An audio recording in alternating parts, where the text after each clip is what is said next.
Today's conversation is an interesting one because we want to have a real talk. We want to have real conversation on, as job seekers, what are some of the mistakes that we do? Because the story has always been the same for the longest time. You are having people share the same stories, the same challenges during job search, saying that some people take even up to more than, 1 year, 2 years, consistently applying and not getting jobs. And I always say that we don't get jobs because there are no jobs. Because as long as we are having businesses around, we are having companies around, then it means there are jobs, because at every particular time, these companies need people to work for them. So we want to have a real talk. And my topic of the day is on 11 mistakes that we do as job seekers during the interview that make us not pass through the interviews. So that there are the 11 things that you should never mention in any job interview if you want to pass through. Stay with me as we move on.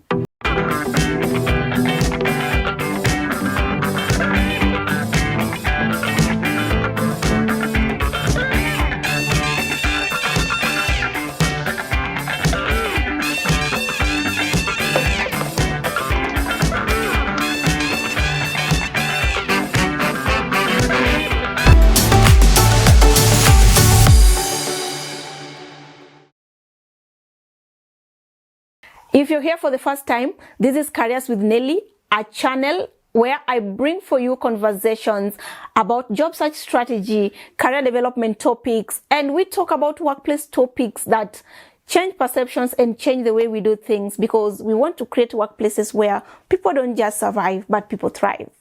So if this is content that you'll want to watch again next time, please be sure to subscribe, hit that notification bell, so that every time I put a video, you'll be the first to be notified. So let's get into this conversation as we learn what are these 11 things that we always say in interviews that work against us. And of course, at the end of this video, I know if you've ever talked about them, if this has been your mistakes, if you are guilty, then it's going to be good for you, because I'm sure you're going to change for the better. So the first thing you should never talk about in an interview, or the first thing you should never do in a job interview, is down-talking yourself.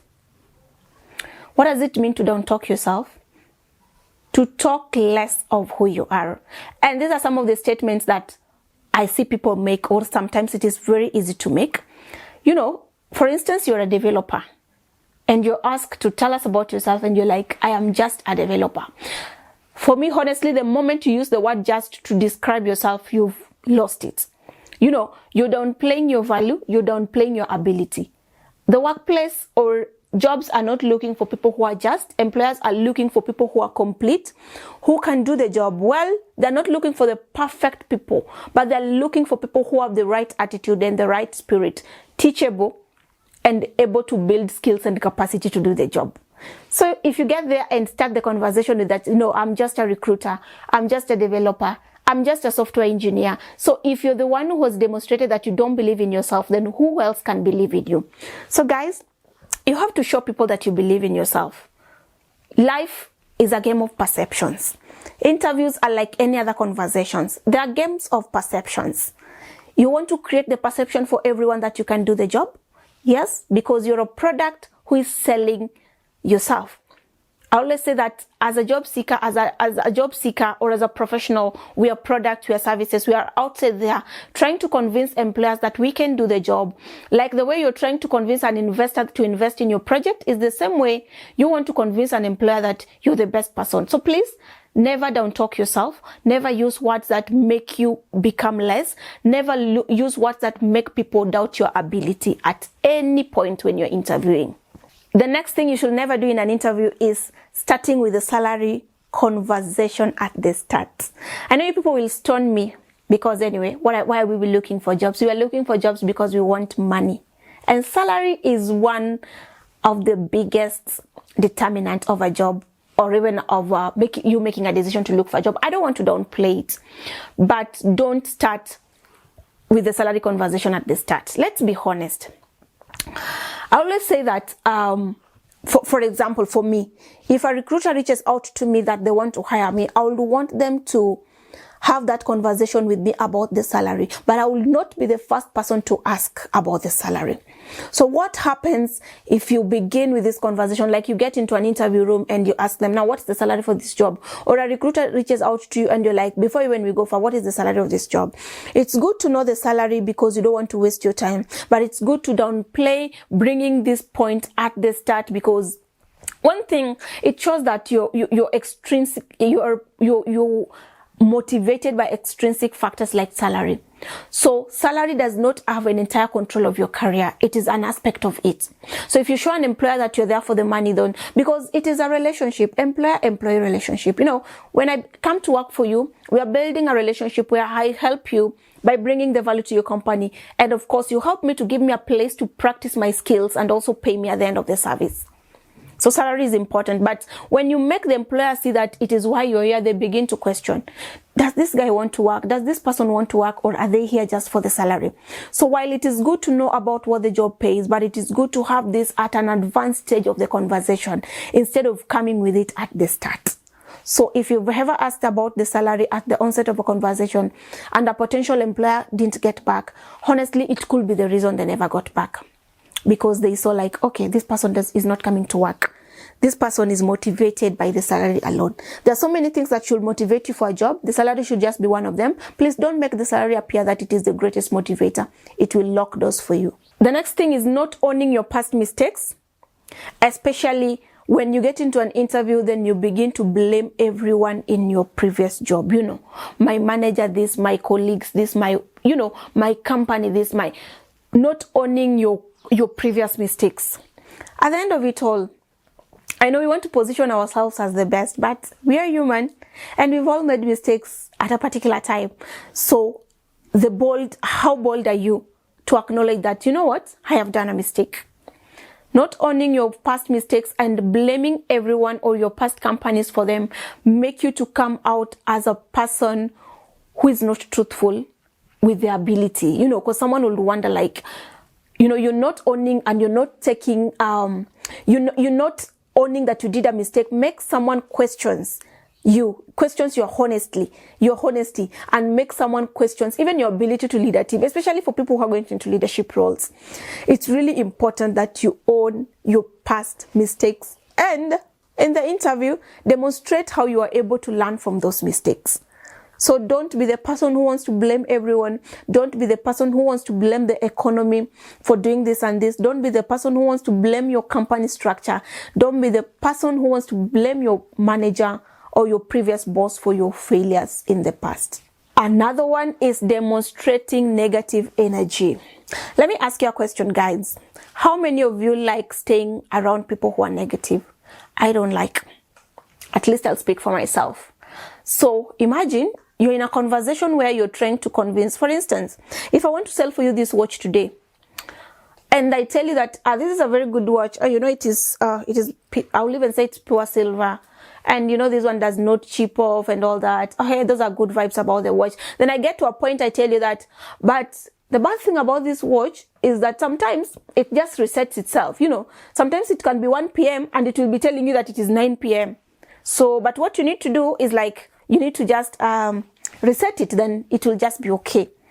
I have not sold the watch in the right way. So that is how also negative energy makes you to come out when you're speaking about when you display negative energy. So how does negative energy come out in an interview?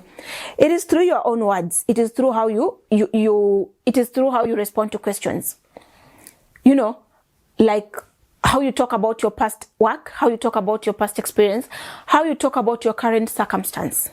Or, you know, things are tough, you know, times are hard. Yes, times could be hard, but the fact that times are hard for you, honestly, does not mean that it is hard for everyone. And the employer has nothing to do about with the job you're interviewing for, has nothing completely to do about with things being hard. The employer wants someone who will come and give them value, who will come and help them achieve their mission. They don't want they don't want someone who will also come and infect the team with bad energy. So try to avoid bad energy as much as possible. Try to avoid negative comments, whether it's about your current job, whether it's about your current or previous job, whether it's about your life experience. Try to avoid negative energy as much as possible. The next thing you don't want to show in an interview is familiarity. Familiarity is getting to the level where you become used to the panelists and you start thinking that they could be your friends. And what familiarity will lead into is unprofessionalism. You become so familiar until you begin to use unprofessional language. Maybe you begin to use slang, you begin to use slang. Please, for the 30 minutes or the 1 hour that you're going to be in an interview session, treat it with the professionalism and the respect that it deserves. Don't go unprofessional. Don't begin to think that they're your friends. Even if you're being interviewed by people that you know, make it as professional as possible. Never ever get familiar with the panelists until, you know, if yesterday there was a football match, until you began asking them, are they fans of Arsenal or Man U or Chelsea and all that. Even if they try to bring it, please downplay it. I'm not saying that you don't become real, but again, I know the moment you begin to become familiar, when you're familiar with people, you can speak about anything and it can be used against you because it can bring an aspect of your personality that you don't want to show to the panelist. So familiarity, as they always say, can make you fail to draw boundaries, and boundaries are quite important. Maintain professional boundaries as much as you can. Panelists are not your friend, they're not your peers. Never ever become familiar with them. Another bad thing you don't want to do in an interview is lying. Irrespective of what point you lie, whether at the beginning, at the middle, or at the end, it will be easy to know. And you will be lucky if you come out of that interview without them telling. Because when you lie, you can't be consistent in how you answer questions. You know, sometimes you lie until you come to it, like it gets to a point where you catch yourself red-handed through how you answer questions. Don't ever get to a point where somebody tells you, but you said this when we are starting. So don't lie. You will be caught irrespective. Itafika point utapatikana. So please try as much as possible to be truthful, to be honest. I know because you want to sell yourself, you want to appear the best, do not lie. So this is why I always insist and tell people that ensure you practice and prepare for the interview as much as possible, because one of the things that make people lie or make people become dishonest is when you don't know something and you don't want to come out as, you know, we are human. It's good to be vulnerable. You can be vulnerable but still stay honest. You can be vulnerable and still stay professional. So it's good to be vulnerable. It's good to bring the human aspect of you, but never lie. Do not lie about your qualifications. Do not lie about your skills, because we always hear this story of someone who was interviewing for a pilot job and they did not have the capacity to fly an aeroplane. So the first time they're given an aeroplane to fly, I don't want to say what happened next, but you know, you cannot lie about your skills and you get to the job and you're given the same thing. So never lie. And sometimes it's just good to say that, I'm sorry, I don't know about this, instead of lying, because it can come back to haunt you and close the opportunity for you. So please be as honest and as truthful as possible. Another thing you don't want to say is that you don't have a question. And why I insist that it is important to ask a question, and please try as possible to always ask a question in an interview, especially, you know, if someone has been having a conversation with you for 1 hour, for 30 minutes, then they get to a point now where they're asking you to ask a question and you say, no, I don't have. It brings out a very negative picture that you don't want to portray in an interview. It will show them that you're either not interested in that job, you're not attentive, you're not listening, because you've learned a lot of things about that company that you don't want to come out, like you don't want to ask more. You know, you're not inquisitive, you don't want to know more. So if you don't want to know more about us, why would we even hire you for this job? So try as much as possible to ask a question in an interview. That's why I always advise you to prepare for questions in these categories: questions about the job, questions about the company, questions about the team that you're going to work with, and questions about the boss that you're going to work with. So prepare at least 2 or 3 good questions that you're going to ask around those areas, so that when you ask, like, ask us, or rather, do you have any question for us? You'll not say like, no, I don't have. It makes, I know there's usually a silence that follows. It makes the room feel so cold. I mean, we've been talking to this person for the last 1 hour, for the last 30 minutes, and they don't have a question for us. Is it that they didn't understand the process? Is it that they're satisfied? Is it that they don't want to know more? So please try as much as possible to engage the panelists and ask questions. The next mistake you don't want to make in an interview is talking negatively about your previous employer. I know you've been told about this more than 1,000,000 times, and please let me be the person talking about it 1,000,001 times. Don't talk bad about your previous employer. If anything, they gave you a chance to build your skill. They gave you a chance. And during that phase that you're with your employer, they helped in one way or the other in your life. Even if they were the most toxic, even if you had the worst manager, there's something you learned about them. Have been in the hands of toxic managers, and I always say they were the best managers for me, because they helped me to know a side of myself that I didn't know, to build capacity in a way that I didn't know. And looking back, that has been very important for me throughout my career. So you don't want to talk bad about your former boss. But again, you only want to share the lessons that you learned in that bad job. So never talk bad about your company. Even if they were not paying you, whatever it is that they were doing, it was not your fault. Please, I want you to come out with the lessons that you learned in the hands of that bad boss, in the hands of that bad company during that tough time. And never ever talk bad about your former boss. It paints you as an unprofessional. It paints you as the worst person ever. And nobody wants to work with someone who they know that if they come out of this place, they'll also talk bad about them. The next thing you don't want to do is that when you ask a question, you say, it is on my resume or it is on my CV. Oh, well, we all know it is on your CV, but that vibe does not come out good. I have seen it, I've experienced it, where you ask candidates questions and they say that is on my CV. I think that's a big turn off. Never ever tell an interviewer or a panelist that it is on my CV. They want you to, they also want to test how much you know your CV. And interviews are conversations, and we can't converse with a CV. We can only converse with a human being. So the moment you're going to tell an employer that it is on my CV, it is a turn off. So never tell a panelist when they ask you a question that is on my CV. It brings out a very relaxed and I don't care attitude. It shows that, okay, we are disturbing this person. They're tired. I think we should just let them go. So it can make people cut off the interview. Never ever tell them that it is on my CV. It will work against you. Talk about your CV as much as possible. Everything that is on your CV, they're not asking you because they can't see it, but they're asking you because they want to they want to engage you. They want to learn more about you in terms of your personality. They want to verify and actually confirm that what you can talk about and explain what you wrote about in your CV. It's not just AI generated. It did not just come from maybe a copy paste or you didn't get it somewhere from Google. So they want you to demonstrate that which you did in your CV. They want you to confirm that which is written down in your CV is actually the true picture of your experience. Another thing you don't want to share in an interview is personal life. We all have our personal life apart from the careers, apart from the professional life, but we don't want to talk about it in an interview. Nobody wants to know about your personal struggles, your family, your relationships, your love life. Keep it off from interviews as much as possible, because the panelists don't want to listen to your personal stories. Here you're a product who is selling themselves in the professional lens, and nobody wants to talk about your personal life. And when I'm at this point, let me also talk about, especially in the self-introduction, I find that a lot, where people introduce themselves like, my name is so-and-so, I go to this church, I'm pastored by this, I am a mother of 4, I'm married to this. Well, it's good to be a mother of 4 married to so-and-so, but it is not the best time to speak about it in an interview. So please stop sharing your personal life as much as possible.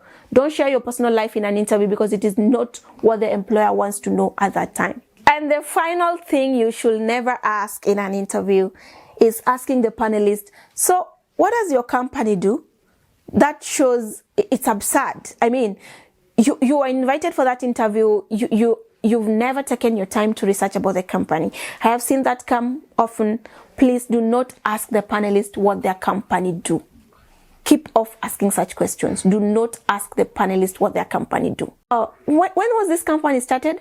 Who are the directors of this company? That is your work. It is your work to do that research and just ensure that you have all that information. You've grasped and have all that information at hand. So the next time you're going for an interview and you're going to ask them what their company does, it shows like, of course, it's a clear indication that you have not prepared for this interview. You don't care to know more about them. And if you don't care to know about me, who am I to care to know more about you? So never ever ask a company what they do. The moment you receive an invite to an interview, please do your research.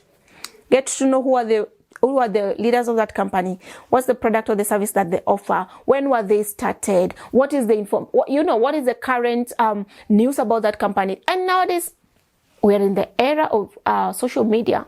Information is everywhere. Just Google even what single name of a company, and all the information you want to know comes out. So who are you to still ask about what the company does? So guys, I felt it was quite important to discuss with you these pointers, because sometimes we spoil it for ourselves. Not that we are not qualified. I always say that even most times the people who get the jobs, I promise you, are not the people who are qualified, but the people who position themselves well through engaging well, through showing interest to the company, and through just positioning well, and at that time talking about the things that make them come out as the best fit. So I hope you've learned from this video. If you've reached with me up to this point, please be sure to subscribe, share this content, like this video, and I'll be happy to have you again in my next video. So thank you so much for watching. We've come to the end of this video, and I'll see you in the next video.